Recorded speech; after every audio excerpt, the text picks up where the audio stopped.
I cannot believe I got 100 subscribers and my latest video has almost 1500 views. I just cannot believe it. So let's just jump right into the intro. Boop!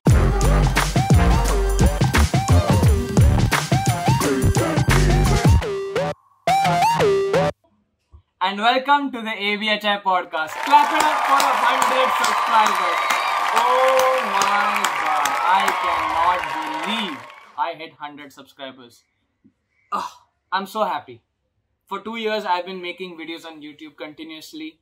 At first, it was just a little montage. Then it turned out to be a little bit of vlogging. Then it turned out to be a podcast. And now, I finally hit 100 subscribers. It is such a huge accomplishment. Thank you all of you who subscribed to my channel. I know I'm a little late to the party because by now I have almost 130 subscribers. But, you know, it's better late than never. So, at least the party has started. Thank you all for subscribing to my channel. Now, you might be thinking, Abhishek, didn't you just have like 70 subscribers just like a week ago? How did you reach 100 subscribers? How did you get 30, 50 more subscribers just in a week? Well, you didn't get that much in 2 years. Well, there's a very good reason for that. That's because I uploaded my latest vlog on the channel, and that is the VJTI vlog. If you guys haven't checked it out, the pop-up is right here. Click it right now and check it out. And then come back to the podcast because I don't want to give any spoilers. Well, have you watched it? Okay, if you have, let's jump into some spoilers. Okay, so even before the college was about to start, even before the offline and online classes, my brother and I, we were planning to make a VJTI vlog or the first day in college campus vlog. And we were like, we have to make this because it will be very good content for the channel and will blow up. It will 100% blow up completely. It will become viral like anything. It will be the most popular video on my channel. So, when we got the news that the college is going to start offline from 15th and 14th February, we were like super pumped up. We were planning. We were like, okay, this is what we're going to do. When we get into college, we go early, we'll record everything, and then we'll come back home and start editing. But unfortunately, my exams were postponed, and that's why me and him could not go to the college together on the first day. So for him, first day was over, and the next day, it was my first day. So for me, it was the first day. For my brother, it was the second day. So he had a first-hand experience at what it felt like going to the college physically. So we started with our vlog. You know, we vlogged us going to the college. But then we thought we don't want to spend a lot of time going to the college. We directly want to jump into it because people don't have a lot of patience for all this. So they just want to go through it quickly. So that's why quickly jumped into the college, and then we made the whole montage and everything. And at first when I finished editing, I just felt like, yeah, it's a good edit. I have made some nice edits and everything. But when I posted it on YouTube, it was a smash hit.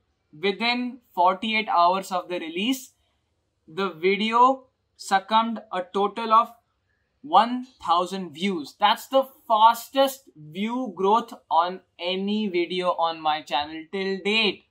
Before this video, the most popular video I had on my channel was of me and Rehan reacting to our older videos.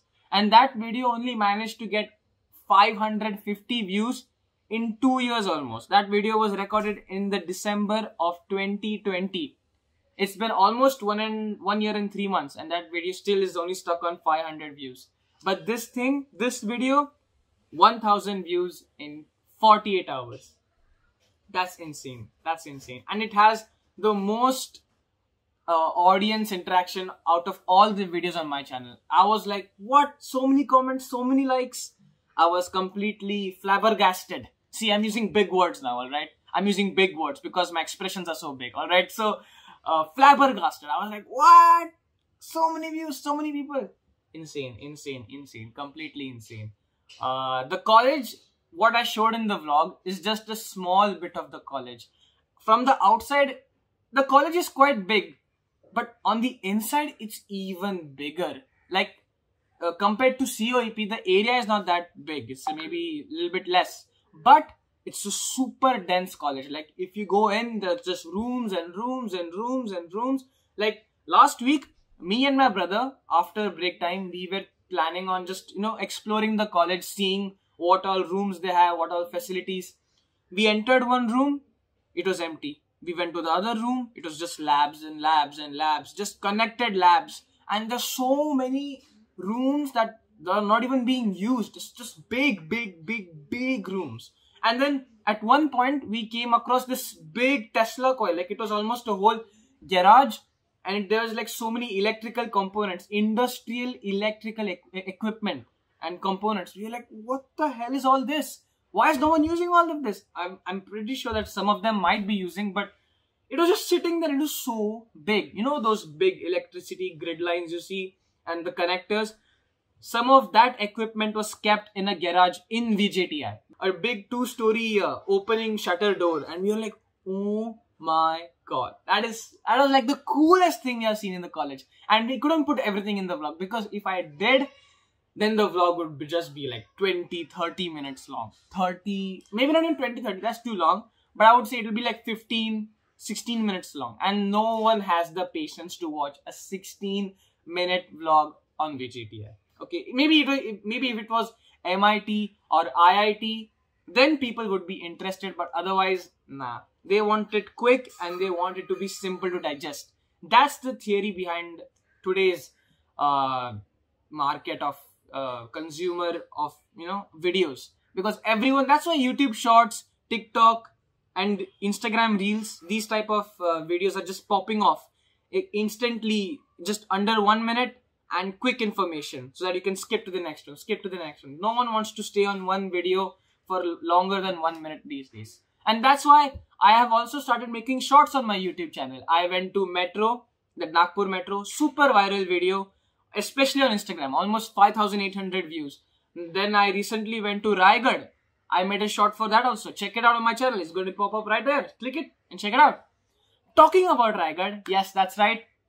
I went to Raigad last weekend and it was amazing. Not only Raigad, I also went to Mahabaleshwar. And for those of you who do not know what Raigad and what Mahabaleshwar is, let me give you a brief history lesson. So Raigad is where Chhatrapati Shivaji Maharaj was crowned the king of the Maratha Empire. If you check out my short, you will see a short history lesson I give in that short. So yeah, I went to Raigad. Before it used to be a massive, massive tall building. But then when the Britishers invaded India, they destroyed it. And now it's only a few walls and just a compound. But the ruins are still there. And the whole fort was built on top of a huge hill. Back then it was so hard to climb up this many, this high. But he built it. Shivaji Maharaj built it because enemies should not attack easily. That's why, that was a theory behind, or that was a logic behind building the whole fort on top of the mountain. Otherwise, he would just build it on the normal plain and then, you can easily access it. But then that also makes it easily accessible to enemies. So that's why he built it on top. And when I went there, I felt so glorious. It was because I am Marathi and going to Chhatrapati Shivaji Maharaj's fort, Raigad, that is where the capital of Maratha Empire used to be. Going there, I felt very humbled and honored to be in a place where he used to stay, where he used to live in, where he used to rule India from. And that was a big pleasure and big honor from me. Then, after visiting Raigad, we went to Mahabaleshwar. Now, Mahabaleshwar is just a very pleasant hill station. It's basically a place where rich folks go to celebrate, or not go to celebrate, but go to enjoy their vacation in India. Okay? So Mahabaleshwar is this hill station. And one thing about Mahabaleshwar I did not like. Alright, let's get the negatives out of the way so that we can focus on the positives. Shall we? Okay. So Mahabaleshwar has this very bad thing that I found very annoying. And that is, everywhere you want to go, they will take a tax. And I was like, why? Like, just to enter Mahabaleshwar, you had to pay a tax, which is like 100, 120 rupees per person. Okay. Then, in Mahabaleshwar only there are like certain sectors. To enter each sector, you have to pay the same amount of money. What the hell is this? Mahabaleshwar is the whole area. That means I'm paying to have full access to everything in Mahabaleshwar. Still, they're asking us to pay. After every entering every sector they want us to pay. Now, okay, I get it. They also have a good cleanliness in Mahabaleshwar compared to other areas or other hill stations. Mahabaleshwar is very clean. But come on, not every person visiting Mahabaleshwar is a rich person. I can understand why they take so much money from every visitor, because they think that, okay, most of them who come here are maybe rich or quite kind of well off with money. But it's not the case for everyone. Some people just have, are just married and they come there for honeymoon, but they're not like cash strapped and they're not willing to pay this much money to go everywhere. And one more thing I did not like. The Wi-Fi connection or just cell connectivity in Mahabaleshwar is literal dog shit. It's so bad. I can't believe it. For an area that is famous for rich people coming and spending money, the internet service is very bad. Only in the main marketplace, there's good internet and good internet connectivity. But otherwise, the internet connectivity in viewpoints and tourist locations is complete dog shit. Like everywhere you go, you have to pay with cash. Nowadays, no one uses cash in metropolitan cities. Everyone uses Paytm or card. But there's no signal only. Forget internet. There's no calling signal also. So if you are in emergency, you won't even be able to call anyone. That's the issue over here. So Mahabaleshwar, get that fixed. Alright? I'm watching you. I'll be there next time. I'm watching you. Okay. But the positives is that it's very clean. And we went in not a very peak tourist season. We went in like mid tourist season. So the climate was good. Strawberries, it's famous for strawberries. So we bought a few strawberries. And luckily our hotel was right next to the main marketplace of Mahabaleshwar. So we got to explore a lot of market and it actually looked like a genuine Indian market. I was so like, why? This is an actual marketplace. Like, just shops in a line, it's so narrow street and people are just walking back and forth, tight squeezed. Now I know it doesn't sound very COVID friendly, but by this point everyone was wearing masks and everyone was cleaning their hands. So it was pretty COVID safe in my opinion. Okay, so don't get back in the comments and be like, Abhishek, you're not going, you're not doing COVID safe. Relax. Okay, everyone was wearing masks, everyone was washing their hands. Talking about that same marketplace. You might be noticing this ring on my finger. Normally, I don't wear any jewelry. But for a long time, I was wanting to wear a black ring. But now you might be thinking, Abhishek, this is not a black ring. This is a silver ring. I mean, silver colored. Actually, just stainless steel. And I have a good reason for that. I mean, I have a very funny story behind this. Alright. So, the first day we went to the marketplace. My mother was shopping for clothes and some souvenirs. And then I saw this small trinket shop, like this old earrings and bracelets and whatnot. So I was like, you know what? Let's just buy a ring. Before I tried to buy a ring online, but the thing is that rings and things, you can't buy it online because the size is always a problem and then you have to pay extra for shipping and everything. It's more expensive that way. So I was like, okay, you know what? I'm at this shop. I'm in Mahabaleshwar. It's a good traveling season. So I'll just buy one as a souvenir, as a remembrance that I came to Mahabaleshwar, right? I bought one black ring for 80 or 75 rupees and I wore it. I felt like, yeah, I like a black ring. It feels good because I don't like flashy jewelry. I just want that subdued, that underdog feeling of that jewelry. You know, it should not glow. It should just feel cool to yourself, right? So I bought a black ring and I was like feeling cool. I was like, yeah, I'm feeling cool. The next day, we go out in the morning to roam around Mahabaleshwar. And the first location we visit, I lose my ring over there. I lose it completely, gone, vanished. I was like, huh? Like, I was just walking down the street. I saw my hand and boom, the ring is gone. I'm like, huh? Where did my ring go? Where did my ring go? I was like completely panicking. I wasn't panicking, but I was just sad. You know, I was like, man, why my ring go? It is just like 12 hours, not even 12 hours. It has only been like 10 hours since I purchased my ring.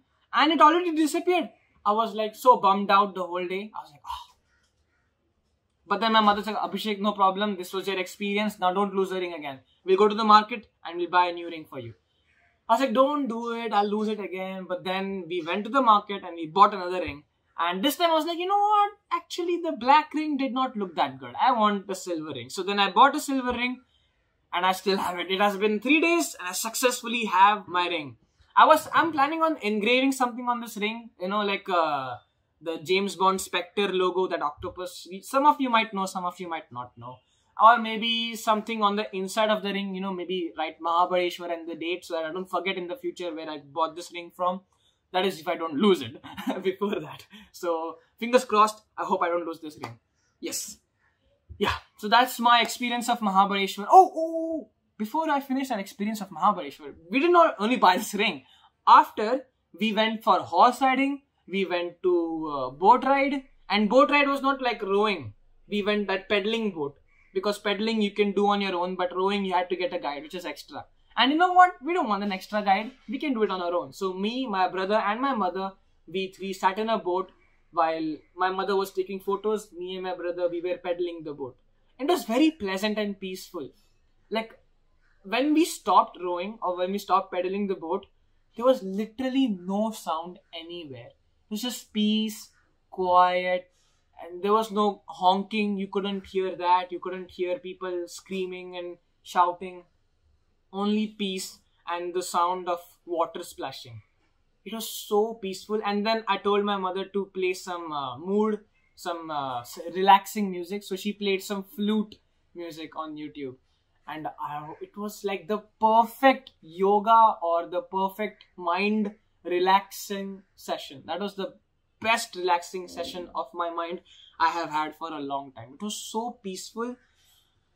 And we had 1 hour on the boat. At first we thought, oh my god, 1 hour, what are we going to do for 1 hour? That's so long.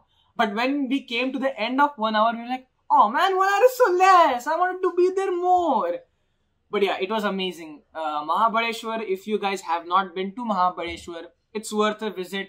Go with your friends or family, but you know, visit Mahabaleshwar once. It's a very nice place. I would give Mahabaleshwar 6 out of 10. 6 because there's a lot of money. Alright, you guys have to be cash trapped. These guys, there was one incident, alright. The whole day they were forcing us to use cash. So every time my mother had to go to the ATM and get some cash because none of us have cash at hand. Me and my brother have some cash for emergency purposes, but we had to use so much that even our cash got over. So after our whole day of traveling, we were hungry. So we went to a restaurant to eat. And we counted our cash money and we had less. Like we thought, oh, this will not be enough to cover the bill. So we thought, okay, fine, we'll eat first. And then if the bill is more than what we have in cash, my mother will sit in the car, go back to the ATM and then get some cash and come back to the restaurant while me and my brother stall and wait for my mother. And that is exactly what happened.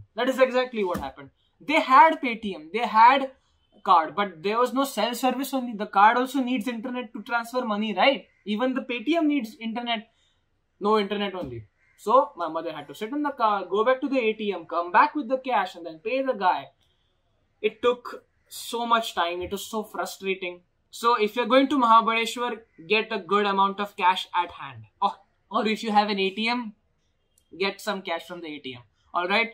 Second is, this is even unavoidable. They take a lot of money for entering they take money. For going to different sectors they take money. So be prepared for spending some cash. Alright. And then third is just nothing else. Only these two faults. Everything else is nice. It's green. It's calm. It's clean. Everything is fine. Oh, one more story. There's a point in Mahabaleshwar called Sunset Point. It's basically a point where you can see the sunrise and sunset very clearly. But there was a lot of rush because it was tourist season, right? Almost mid-tourist season. And a lot of people parked their car right in front of the Sunset Point. So there was a lot of rush and cars, and the road was narrow, only enough long or wide enough for one car to go. But people are going and coming with cars. So, and what happened is that the road doesn't have any railings at the side. So if you go off the road, your car is literally going down the ditch. Not going completely down the hill, but there's like a proper ditch between the road and some forest bit. So there's like this ditch, and if you go off the road, your car is going. And that's exactly again what happened. One guy was trying to be over smart with this big Jeep. Well, he was trying to squeeze his Jeep in this narrow ass road, and then his Jeep went off the road and literally went in that ditch. The car went from being flat to literally this angle. And that's why there was a whole traffic jam while leaving and while going in. Luckily, our driver parked the car outside the road, so we didn't have to go in all that car hustle. we had to walk all our way down and come back up. But walking actually makes you healthier. So that's not even a side effect. Okay, that's not even a bad thing. It's just that don't try to be over smart in Mahabaleshwar, okay? If you have a car and there's a narrow road, try to park your car a little bit away. Because one thing, you can get stuck, and second, you don't want to be stuck in traffic. Alright? So yes, that's my Mahabaleshwar experience. It was good, worth a try. Okay, one more thing I just wanted to add. After uploading my vlog, I went to school and I was expecting, maybe some, because in 48 hours, 1000 views. So I was expecting, someone might recognize me. But when I went to the college, no one really recognized. Only the people in my class, they were like, hey Abhishek, I saw your vlog. I really liked it. It was very nice. I was like, thanks. But when I left my class, one guy saw my face like, hey, you're the Abhishek guy. You're the one who made the VJTI vlog, right? I said, yeah, I'm the one. Oh man, solid vlog. I was like, yeah, man, thanks. And he genuinely recognized me. I didn't even ask him, did you see this vlog? No, he just saw my face and he was like, you're the guy, right? You're the one who made the vlog. I was like happy that day. I was like, yeah, at least one person saw my mission is accomplished. But then an even better story happened to me like 2-3 days ago. I was sitting in my class and the guy sitting next to me, he was like, Abhishek, I saw your vlog. It was very nice. I really liked it. I was like, thanks, man. Really appreciate it. Then he said that his parents live far away from the college and they always ask him to send photos and videos of his college so that they can see properly how it looks. And he told me that he sends them photos and videos, but they are not that good. And his parents, they don't get a good idea or clear picture of what the college looks like. So when I uploaded my VJTI vlog, he sent my vlog to them. And when they saw it, they were like, yo, man, your college is actually so good looking. Yo, this college is so big, it's so good looking, it's so wide, it's so big, it's so spacious. All these good things. And then I was like, yo, thanks, man. I'm really appreciating what you're saying to me right now. And that really made my whole day. I was like, yes, that's the actual purpose of my video. I want it to be shared amongst your friends, your family members, so that they can look at the college and they can, compare it to other colleges' campuses. Or if you're already in the college and you want to show to someone what your college looks like, it's a perfect video. So go over there, share it with your friends, share it with your family, like and subscribe if you want to. So yeah, that is a very wholesome moment, you can say, for me. Yeah. Well, as we are coming to the end of the podcast, I can't leave you guys just like that. We need to talk about one very special thing. And that is F1, of course, because it has been almost one whole month since I've talked about F1 on this channel. And you guys know I cannot stand without talking about F1. So, let's get into it. Now, since the last time F1 got over, a whole new deal of things have happened. Okay? First of all, let's give you a brief overview of what happened in the last season. The final race was a very controversial race. Like one of the most controversial races in the history of F1. Max Verstappen was not supposed to win. Hamilton was going to win. But the FIA race director did some mixing masala things. And then Verstappen overtook Hamilton and won the Abu Dhabi Grand Prix and won the Drivers' Championship. Mercedes took home the Constructors' Championship, making it their 8th consecutive Constructors' Championship, which is a record. They broke the record. Before, Ferrari had 7 consecutive, but then Mercedes broke it with 8 consecutive Constructors' Championship. Constructors is the team that the award that, or the trophy that is awarded to the whole team. And Drivers' Championship is for the individual driver who gets the most points. So Hamilton and Verstappen were neck and neck the whole season. And then by the end, Verstappen got the championship. A little bit controversially. I was supporting Max Verstappen, but after that whole race, my faith is a little shaken in Max Verstappen. But not from Checo Perez. Checo Perez is always going to be on top for me from now on. So yeah, but Checo Perez also performed really well last season. This season, I am waiting to see more from him. But let's get on to this season now. This season brings a whole new change in F1 in F1's whole catalog, in the whole history. Since 2014, this is the biggest change. In 2014, they changed the whole engine. It went from a petrol V8 to a hybrid V6. And now, in 2022, they have changed the whole aerodynamic situation on the car. So, it's a complete refresh for all the teams. Even the weakest performing team is starting from scratch. Even the best performing team is starting from scratch. And not only that, this year there is a cost cap as well. Normally in F1, the rich teams or the strong teams have a lot of money and they have a lot of sponsors, so they can put more money into developing their cars and win races. But that makes it boring. And then every race, those 2-3 same teams keep winning or keep performing the best. And the teams who don't have a lot of money, don't have a lot of sponsors, they always come last or they keep losing, which makes the sport stale. But this year, this is the first time in F1 history they have introduced a cost cap. 150 million total dollars USD you can spend on the development of your car. That involves repairing, development, but you can pay how much ever you want, your staff members, your drivers and whatever. But the money you spend on your car, that performance is leveled out at 150 million. And that is really interesting because that's a very good margin to improve your car, and that also is a good margin for lower teams because 150 million is like the standard level of amount of money that each and every team has at start. So it's going to make the playing field very equal, and it's going to be completely based on how efficient you are at developing your car at the cost cap. That's otherwise with infinite money, of course, you can develop your car to no end. But if you have a cost cap, making it more efficient, that's where you need that brain power. So yeah, it's going to be a very exciting season. Just a few days ago, the pre-test season, what you can call it, they have a very confusing naming system for this, but there's like a shakedown, there's a pre-season testing, whatever. But it happened in Barcelona for 3 days. This is basically where all the cars come and they take it around the track to see if the car is having any reliability issues, to check the aerodynamics, because they do all the simulations in the wind tunnel to see how the car reacts. But only when you come on track can you know what's going to happen in the real world. With the real world situation, the heat, the humidity, the wind, the moisture and everything adds in, and then you can tell what that car is going to do in real life.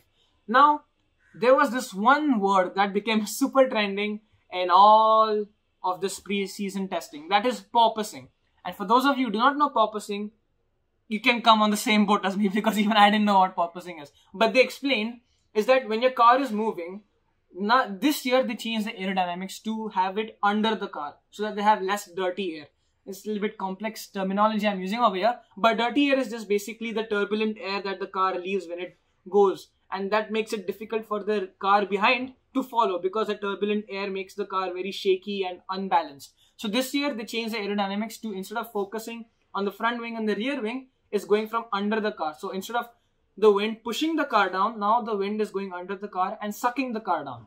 But because of this, there have been some side effects. Some of the cars have been facing this issue of porpoising. What happens is that the car, because of the wind, some frequency disturbance happens and the car starts bouncing like a porpoise. Porpoise is basically a fish that travels in water like boop, out, inside, out, inside, out, inside, like that. So that's like a term coined by some guy in the 90s. So that is what porpoising is. If you see some clips online, you'll know what I'm talking about. The car is just bumping back and forth, tuck, tuck, tuck, tuck, like that, which makes the car unbalanced. It damages the car and it also causes bodily harm to the driver. Not like, oh, the hand is going to go. No, no, no. It just like causes them migraines, headaches, which is not good for their performance. So at least 4 or 5 cars face the same issue of porpoising. And yeah, they are going to fix it. Of course, they're not going to be sitting idle. They're going to work. There's still 2 more weeks till official pre-testing season starts in Bahrain. So I'm really excited for Bahrain. Every year it starts from Bahrain and it ends in Abu Dhabi. So my dream wish or my bucket list is to go to one of the F1 races in real life. But we'll see if that can happen. And so many races happen in GCC, Bahrain, Abu Dhabi. Now they added Saudi Arabia. I'm pretty sure in the future they'll add Kuwait as well.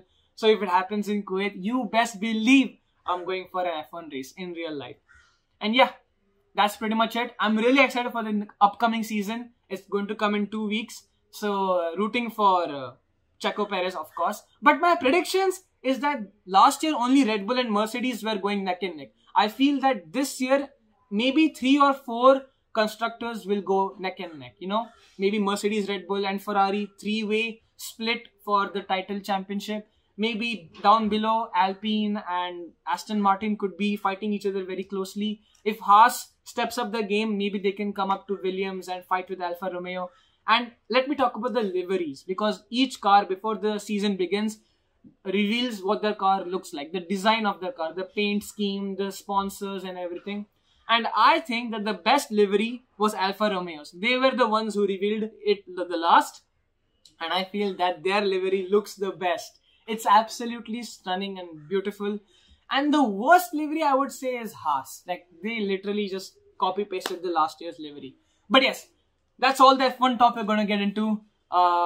Some special F1 content coming. Alright, for those of you who are the F1 maniacs just like me, maybe some secret F1 content is cooking up for you in the future. Stick around for that. Subscribe, like, share and all that jazz. I'll talk to you guys in the very next episode. And I know it has been a long since the last episode, but I'm trying to keep it consistent with the podcast episodes because it takes long time to sit down and talk and then edit.